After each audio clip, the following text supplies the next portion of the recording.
शिवलिंग पर जल क्यों चढ़ाया जाता है? बहुत पुरानी बात है। हिमालय के घने जंगल के बीच एक छोटा सा गांव बसा था। इस गांव के किनारे एक प्राचीन शिव मंदिर स्थित था, जहां एक विशाल शिवलिंग विराजमान था। इस मंदिर की ख्याति दूर दूर तक फैली थी, क्योंकि लोगों का मानना था कि यहाँ सच्चे मन से की गई पूजा से भगवान शिव शीघ्र प्रसन्न हो जाते हैं। लेकिन गांव के पास के जंगल में रहने वाला एक निर्धन शिकारी इस मंदिर और भगवान शिव की पूजा से पूरी तरह अनजान था। उसका नाम था धीरू। धीरू बचपन से ही अनाथ था। उसे न माता पिता का स्नेह मिला, न गुरुओं का ज्ञान। वह बस जंगल में शिकार करता, फल फूल खाता और किसी तरह जीवन काटता। एक बार की बात है, जब वर्षा ऋतु के समय अचानक घना अंधड़ आया, बादल गरजने लगे, बिजली चमकने लगी और मूसलाधार बारिश शुरू हो गई। धीरू भीगने से बचने के लिए जंगल में एक पुराने बेलपत्र के पेड़ पर चढ़ गया। पेड़ ऊंचा था और उसकी डालियां बहुत घनी थीं।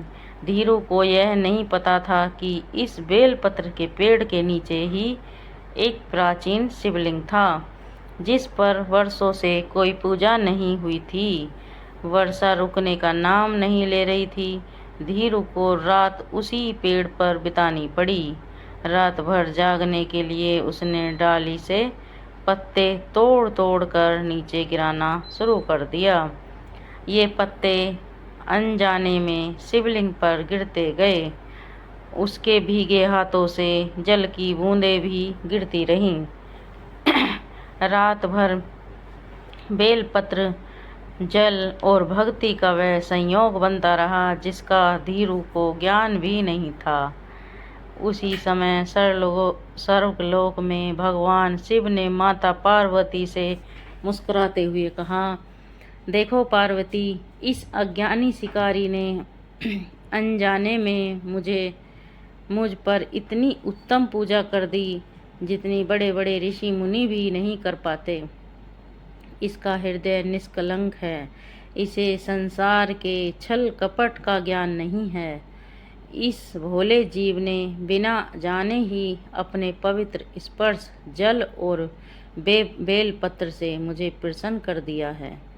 पार्वती ने आश्चर्य से पूछा, प्रभु, जब इसे पूजा का ज्ञान नहीं, तो इसकी पूजा का क्या फल होगा? कितना अच्छा सवाल। शिवजी बोले, सच्ची भक्ति ज्ञान या अनुष्ठानों से नहीं, हृदय की सरलता और शुद्धता से होती है। इस शिकारी ने जो किया, इससे न दिखावा है न स्वार्थ।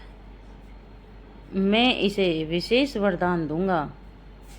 रात के अंतिम पहर में धीरू को हल्की नींद आ गई। स्वप्न में भगवान शिव प्रकट हुए। वे बोले, वत्स धीरू, तेरी अनजानी भक्ति से मैं प्रसन्न हूँ। तूने न जाने किस पुण्य के प्रभाव से मेरे ऊपर बेलपत्र और शीतल जल अर्पित किया है। मांग, क्या वर चाहिए? धीरू विस्मित होकर बोला, भगवान, मुझे तो यह भी नहीं पता कि मैंने क्या किया है। मैं तो केवल अपनी जान बचाने के लिए पेड़ पर चढ़ा था। शिव मुस्कुराए और बोले, फिर भी तेरी निष्कलंक भावना ने मुझे मोक्ष के द्वार तक पहुंचा दिया है। पर तेरी सरलता मुझे इतनी प्रिय है कि मैं तुझे इस जन्म में भी सुखी बनाना चाहता हूँ। धीरू ने साहस करके कहा, भगवान, मैं तो बस यही चाहता हूँ कि मुझे कभी भूख न लगे, कभी भय न लगे और मेरा मन सदा शांत रहे। शिवजी ने कहा, तथास्तु। इसके अतिरिक्त मैं तुझे एक और वर देता हूँ।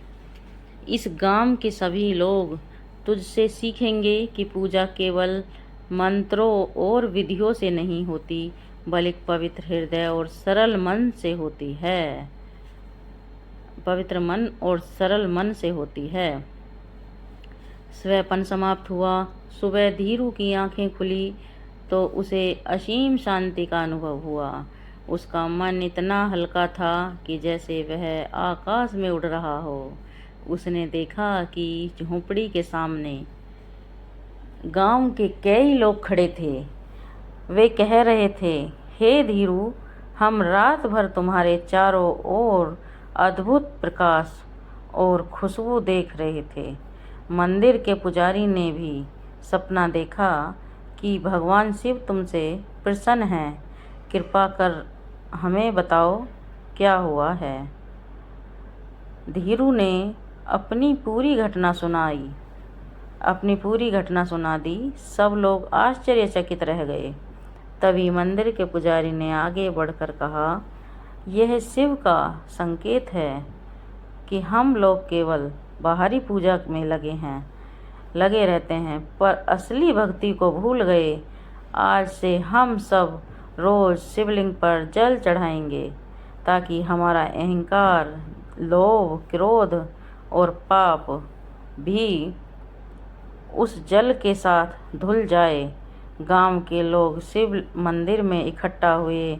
धीरू को आगे कर सबने मिलकर शिवलिंग पर जल चढ़ाया। वह परंपरा जो वर्षों से बंद थी फिर जीवित हो गई। धीरू अब जंगल में न रहता था।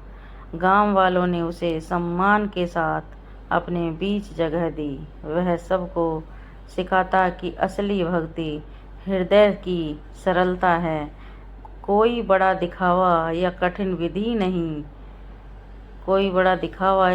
विधि नहीं। कहा जाता है कि तभी से इस गांव में नियम बन गया कि हर दिन शिवलिंग पर शुद्ध जल चढ़ाया जाएगा।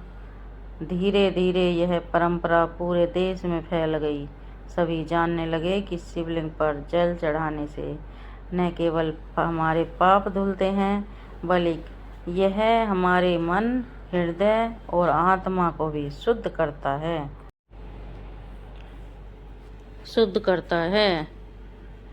जल चढ़ाते समय मनुष्य का क्रोध, मोह, ईर्ष्या और अहंकार भी शिव के चरणों में समर्पित हो जाता है।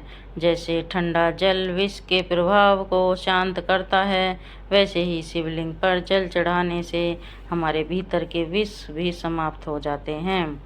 भगवान शिव स्वयं नीलकंठ, जिन्होंने संसार की भलाई के लिए समुद्र मंथन का हलाहल विष पिया, इस विश्व को शांत रखने के लिए जल चढ़ाना प्रतीक है कि हम भी अपने जीवन के विष को शांति से, प्रेम से, भक्ति से समाप्त करें। शिवलिंग पर जल चढ़ाने की इस कथा से हमें यह भी सीखना मिलती है कि पूजा में शुद्धता, भक्ति और विनम्रता होनी चाहिए, न कि केवल बाहरी आडंबर। भक्ति वह है जो दिल से हो। जैसे एक अनपढ़ अनजान शिकारी ने अनजाने में शिव को प्रसन्न कर दिया। यह कथा आज भी हर शिव मंदिर में गाई जाती है।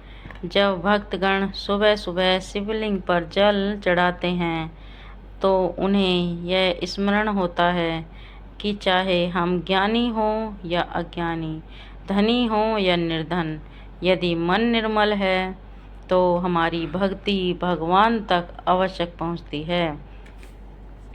यही कारण है कि आज भी शिवलिंग पर जल चढ़ाने की परंपरा उतनी ही जीवित है, उतनी ही पवित्र और उतनी ही फलदायक है जितनी हजारों वर्ष पहले थी। अगर आपको यह वीडियो पसंद आया है तो हमारे राधे कृष्णन चैनल को सब्सक्राइब करें और इस वीडियो पर कमेंट करना ना भूलें। धन्यवाद।